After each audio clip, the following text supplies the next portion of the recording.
లెక్క మా పూర్వకాలంలాగే బంధువులు మిత్రుల మీదనే ఆధారపడితే సంబంధాలు బాగుంటాయి.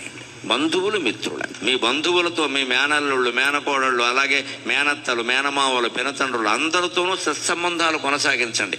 వారి పుట్టినరోజులకి మీరే ఫోన్ చేసి అభినందించండి, రాసి పెట్టుకుని అభినందించండి.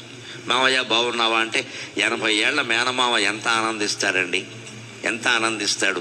అది మీ అమ్మగారికి చెప్పాను, అమ్మ మావయ్యకు ఫోన్ చేశానని. ఫోన్ లేరా మావయ్యను గుర్తుపెట్టుకున్నావు అని అమ్మ 2 ముద్దలు అన్నం ఎక్కువ పడుతుంది. ఒకవేళ అమ్మ లేదనుకుందాం, దురదృష్టవశాత్తు మావయ్య మా అమ్మ లేదయ్యా మాకు నువ్వే అమ్మవయ్యా అంటే ఆ మేనమావ ఎంత పరవశిస్తాడండి, ఎంత పరవశిస్తాడండి. బంధుత్వాలు దూరం చేసుకుంటున్నాం. పిల్లల చదువుల పేరు మీద, ఉద్యోగాల పేరు మీద మనం మనుషులమేనా? బంధువులు ఉండాలి. ఎప్పుడు పెళ్లి సంబంధాల విషయంలో బంధువుల్ని నమ్మినట్టుగా ఎవరిని నమ్మలేం మనం. బావమరిదికి ఫోన్ చేసి ఏమయ్యా మీ మేనకోడలకు నువ్వే చూడాలయ్యా సంబంధాలు, నువ్వే బుట్ట మొయ్యాలి కదా, ఇంకా లావైతే మొయ్యడం నీకే కష్టం అని చెప్పామనుకో, ఆయన చూస్తాడు. మరి మేనమామే మొయ్యాలి కదా, ఇప్పుడు ఇంకా లావెక్కితే మొయ్యడం కష్టం. చూస్తాడు ఖచ్చితంగా. ముందు బావమరితో మనకి సంబంధాలు బాగుండాలి కదా. ఎప్పుడు ఈవిడ ఇంట్లో భార్యను పట్టి మీ వాళ్ళు ఏం పెట్టారు, మీ వాళ్ళు ఏం పెట్టారు, ఈవిడతోనే బాగుండలేదు, బావమరితో ఏం బాగుంటాయి. ఇంకా ఏం పెట్టారో ఏం లేదో అయిపోయిందిగా, 20 ఏళ్ళు ఏంది, ఎందుకు వచ్చిన గొడవ ఇది. ఈ చిన్న చిన్న విషయాల కోసం ఊరికే పెట్టుబడులు వీటి మీద తగాదాలు పెట్టుకోకూడదండి. మేనమావలు, బావమరుదులు వీళ్ళందరినీ పిల్లలకి పరిచయం చేయాలి, దగ్గర చేయాలి. మావయ్య ఇచ్చాడు రా కాస్త కాఫీ మంచినీళ్ళి కనుక్కో, మావయ్య ఎలా వెళ్ళిపోతున్నాడు రా క్యాబ్ మాట్లాడి పంపించు, నువ్వు కూడా వెళ్ళు అని పిల్లలకి చెప్పాలండి. చదువులు బంధుత్వాల కంటే ముఖ్యం కావు, చదువులు ఆత్మీయతల కంటే ముఖ్యం కావు. ధనం ఎప్పుడూ మిగలదు, బంధం ఒక్కటే మిగులుతుంది, బంధువులు మిగులుతారు. గుర్తుపెట్టుకోండి, బంధువుల్ని కాపాడుకోండి. వీళ్ళ పిల్లలకి బంధువులు తెలియట్లేదండి. మేనమావని మేనమావయ్య అని పిలవమని చెప్పాలి, పెంతనరని పెంతనరని పిలవమని. దిక్కుమాలిన పదం ఇంగ్లీషు పదం అంకులుడు వచ్చింది, అధవ మొక్కజొన్నకు అంకుల్లాగా. అందరినీ అంకులే, రిక్షావాడు అంకులే, రాష్ట్రపతి అంకులే, అధవ భాషవాడును.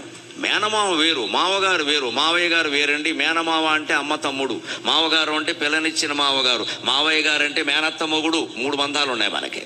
మావయ్య గారు వేరు, మావగారు వేరు, మేనమావ వేరు. మేనమామ చాలా చక్కని భాష. మేను అంటే శరీరం, తల్లి మేనుతో సంబంధం కలిగిన వాడు ఆయన. ఆవిడ మేనమామ ఒకే తల్లికి పుట్టారు. మేను సంబంధం ఉంటే మేనమామ.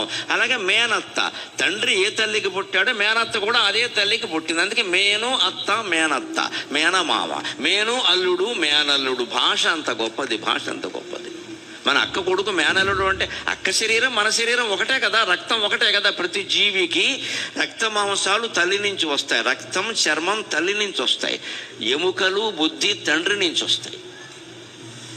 మరి మేనకోడలను చేసుకోవద్దని అందుకే చెప్పారు. ఎందుకంటే మేనకోడల రక్తం మన రక్తం ఒకటే, అక్క రక్తం మన రక్తం ఒకటే. అక్క రక్తమే మేనకోడలకు వచ్చింది. ఇదివరకు ఏదో నడిచిపోయాయి, ఇప్పుడు నడవట్లేదని చాలా ఇబ్బందులు వస్తున్నాయి. ఇవి మేనకోడలను చేసుకోకూడదు. మేనత్త కూతురు మేనమావ కొడుకు అది వేరే విషయం. ఈ బంధాలన్నీ ఉంచాలి, అన్నీ మనకు చూడాలి. పెళ్లి సంబంధాలు ముఖ్యంగా బంధువులనే చూడమని చెప్పాలి. స్నేహితులు, బాగా దగ్గర మిత్రులు ఉంటారు, వాళ్ళకి చెప్పాలి. చూడమన్నారు కదా అని వాడు ఇష్టం వచ్చింది చూస్తే కుదరదు, కాస్త మా వాళ్ళని చూడమని కూడా చెప్పాలి ఈ రోజుల్లో.